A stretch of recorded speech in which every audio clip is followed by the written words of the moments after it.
Morning everyone. তো দেখো সকাল সকাল শুরু হলো আমার ফুলেদের সঙ্গে। তো আজকে হচ্ছে সরস্বতী পুজোর ডে 2। যেহেতু সরস্বতী পুজো দুদিন পড়েছিল, রবিবার আর সোমবার। তো আজ হচ্ছে সোমবার, রবিবার হচ্ছে স্কুলে পুজো দিয়েছিলাম মেয়ের, আর আজকে আমাদের ঘরে হবে। আর দেখো বাইরে কত সুন্দর কুয়াশা। আচ্ছা এই ফুলটা কিন্তু শুকনো নয়, এর কালারটাই কিন্তু এইরকম, কি সুন্দর না? তো চলো এখন বাজে সকাল 6টা, আমি ভোর 5টায় উঠেছি, সমস্ত কাজ করে নিয়েছি। আর ব্রাহ্মণ মশাই বলেন 8টার সময় আসবেন। আর এই দেখো আমার কি দারুণ দারুণ না, খুব সুন্দর।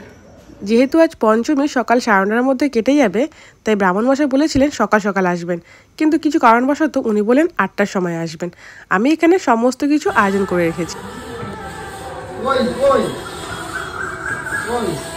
আমি ভোরবেলা উঠেছি বলে ননিও সকাল সকাল উঠে পড়েছে। দেখতে পেলে ও কত সুন্দর নাচ করছে গানে, আর মাও এখানে আমার হাতে হাতে সব কিছু করে দিচ্ছিলেন।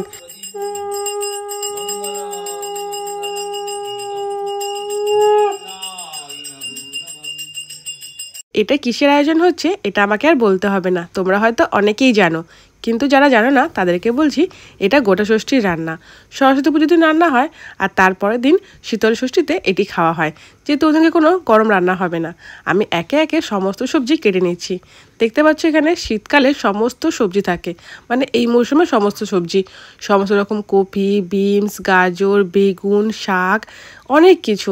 আমি তোমাদেরকে সবগুলো দেখাতে পারলাম না। এই রান্নার আসল নিয়ম হচ্ছে সমস্ত সবজি গোটা গোটা দেওয়া হয়, কিন্তু রান্নার সুবিধার্থে সমস্ত কিছু কিন্তু গোটা না দিই, এরকম টুকরো টুকরো করে দেওয়া হয়, একটু বড় বড় আকারে। আর এখানে আমি বাঁধাকপি কেটে নেবো, আমি ফুলকপিও কেটে নিয়েছি, তোমাদেরকে সেগুলো পরে দেখাবো। বাঁধাকপিগুলো একটু বড় বড় আকারে কাটবো, যেহেতু এটা সেদ্ধ হবে তাই না, ছোটো ছোটো করলে একদম গলে যাবে, তাই একটু বড় বড় করব। আমার শাশুড়ি মা প্রত্যেকটা সবজি আলাদা আলাদা করে ভেজে তারপর একসঙ্গে রান্না করেন। অনেকে একসঙ্গে সিদ্ধ করে রান্নাটা করেন, যাদের যেমন নিয়ম। ওনাকে ওনার শাশুড়ি মা শিখিয়েছিলেন, আমাকে আমার শাশুড়ি মা, আমি সেইভাবেই করছি। মা আমাকে বলে বলে দিচ্ছিলেন, আমি সেইভাবেই করছি। এখানে বাঁধাকপিটা অল্প তেল দিয়ে ভাপাতে বসিয়ে দিয়েছি। আমার এখানে অর্ধেক সবজি কিন্তু ভাজা হয়ে গেছে, আলুটাও কেটে নিয়েছি। এখানে ওলকপিও সেদ্ধ করব। দেখতে পাচ্ছ ফুলকপিগুলো আগে থেকে কেটে আমি ভালো করে ভেজে নিয়েছি। এরপরে আমি বেগুনগুলোও ভাজবো। আর দেখো আমি যেহেতু একা সব কিছু করছিলাম, তাই আমি ভালো করে ভিডিওটাও করতে পারিনি। বেগুনটা ভেজে নেবো, আর এই হচ্ছে আমার পুরো তরকারি। আমি পুরো ভিডিওটা নিতে পারিনি। আর আজকে যাব আমি বিশ্বের সবথেকে বড় সরস্বতী ঠাকুর দেখতে, তাই তাড়াহুড়ো করে কোনো ক্লিপও নেওয়া হয়নি। আজ যাবার কোনো ইচ্ছে ছিল না, কারণ অনেক খাটাখাটনি হয়েছে। যেহেতু ননিকে কথা দিয়েছিলাম, তাই আমরা যাচ্ছি। আর দেখতে পাচ্ছ এই ঠাকুরটা হয়েছে আমাদের বাটানগরে, আর দেখে মনে হচ্ছে পুরো সরস্বতী পুজো।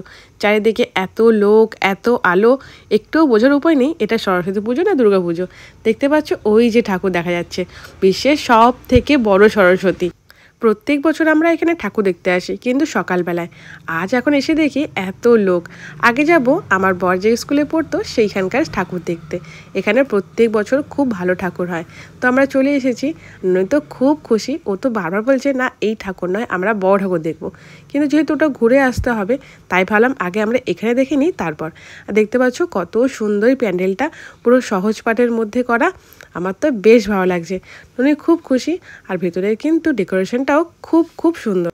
এখানে আসার সময় ননি মেলা দেখতে পেয়েছে, ও তো বারবার বলছে আমি মেলায় যাব, ওকে তো মেলায় নিয়ে যেতেই হবে। এটি আর একটা প্রতিমা, কি অসাধারণ লাগছে।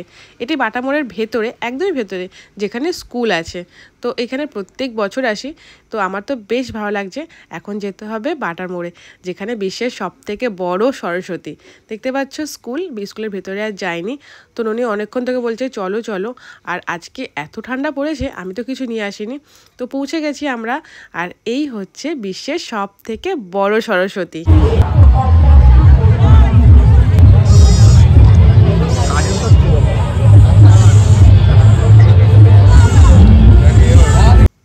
আগের দিন উদ্বোধনী অনুষ্ঠানে অনেক সেলিব্রিটি এসেছিল, অনেক বড় করে অনুষ্ঠান হয়েছিল। আমাদের আসার কথা ছিল, পাস পেয়েছিলাম, কিন্তু ওই সরস্বতী পুজোর জন্য আসা হয়নি। আর দেখতে পাচ্ছ ভেতরে সেটিং এরিয়াটা কত বড়। আর এই হচ্ছে আসল প্রতিমা, এটি পুজো হয়েছিল। আর যেটা সব থেকে বড় সরস্বতী, ওটা তো প্যান্ডেল, কত বড় প্যান্ডেল দেখতে পাচ্ছ। তো চলো আমরা একটু যাই, ফটো তুলে নিই। তো দেখাই কতটা বড়, মানে জাস্ট অসাধারণ। আমার তো বেশ ভালো লেগেছে। তোমরা কারা কারা দেখেছো অবশ্যই কিন্তু কমেন্ট করে জানিও। প্রচুর লোক, মানে এত ভিড় হচ্ছিল কি বলবো। যতই ঠাকুর দেখায় ওর মন পড়ে আছে এই মেলাতে, তাই ওকে আগে মেলাতেই নিয়ে এলাম। ও তো খুব খুশি মেলায় এসে। দেখো কি বলছো, কে ভিডিও করবে? আমি কোথায়? দেখে ঠিক চিনতে পেরেছি। দেখলে ননির কাণ্ড। ও বলছে মা তুমি রিলস বানাও, আমি নাকি এখন ওখানে উঠে রিলস বানাবো। তো বাবা এখন খেলনার বায়না করছে, ওকে বলেছি এখান থেকে নয়, তোমাকে আমি মার্কেট থেকে এনে দেবো। তো আমার চোখ বারবার চলে যায় এই কানের দিকে, মানে কি বলবো, মেয়েদের মন তো তাই।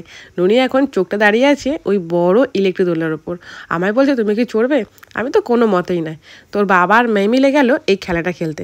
এটা তো একদম বেকার খেলা, কোনো মতেই কোনো দিন কোনো গিফট পায় না, শুধু নামেই খেলাটা। বাপ আর মেয়ে তো ভীষণ খুশি খেলাটা খেলে। ও একবার বল ফেলছে, ওর বাবা একবার বল ফেলছে। তো এই কোর্সে জানি না কী হবে। এই খেলাতে আমি আজ পর্যন্ত কোনোদিন কোনো গিফট পাইনি, এত গিফট থাকে কিছু পায় না। কিন্তু যে বল ফেলাটা ওটা রিন্টু ভালো পারে, ওটা তো অনেকবার গিফট পেয়েছিল। আমার ঘরে একটা টেডি বিয়ার আছে পান্ডা, ওটাও পেয়েছিল, আর একটা বালতি, তোমাদের দেখাবো। তো অবশেষে ননির সবথেকে প্রিয় খেলা এই যে বল পিট। মেয়েকে কী করে আটকাই, আমার নিজেরই ইচ্ছা হয় এখন এইসব খেলাগুলো খেলি। খুব ইচ্ছা হয় যদি আর একবার পারতাম মিকি মাউসে উঠতে, একবার পারতাম এই বল পিট খেলতে, কী যে ইচ্ছে হয় কি বলবো। ননি তো বেজায় খুশি এখানে এসে, আর সমস্ত বাচ্চাগুলো এত মজা করছে কি বলবো।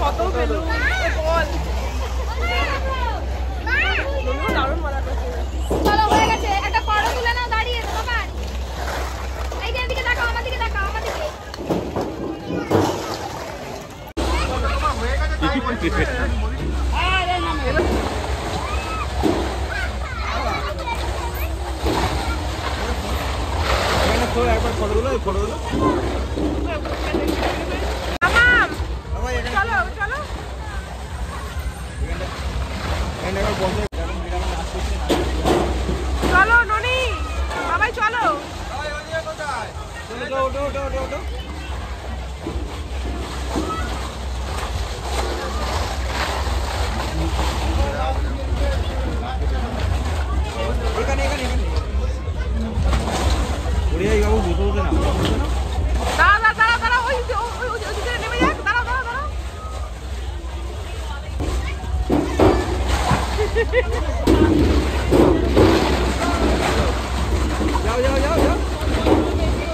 রাত প্রায় 11টা বেজে গেছে।